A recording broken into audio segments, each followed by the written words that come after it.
Det mantotrål, som vi sætter nu, det skal give os et billede af, hvor meget plastik er der egentlig i vores have.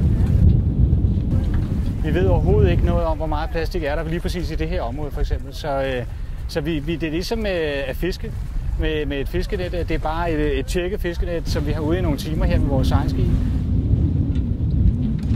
Det her mantotrål, det er 2 vinger, som planer på havet, og så er der en åbning op foran, så vi lige får lige præcis 10 cm havoverflade med hele tiden, lige meget hvor vi sejler. Og så kører vandet igennem det her net, og så helt ned i enden, der sidder der sådan en finmasket net på en tredjedel millimeter. Og alt det plastik, som er mere end en tredjedel millimeter, det bliver fanget i den, vi kalder den sokken. Der sidder en sok nede for enden af det her mantotrål. Og så kan vi pille den af lidt senere i aften, og så kan vi vaske al plastikken ud af sokken. Og så begynder vi at kigge på, hvad er det for nogle størrelser, hvad er det for nogle typer, hvad er det for noget kemi, der er forbundet med det her plastik.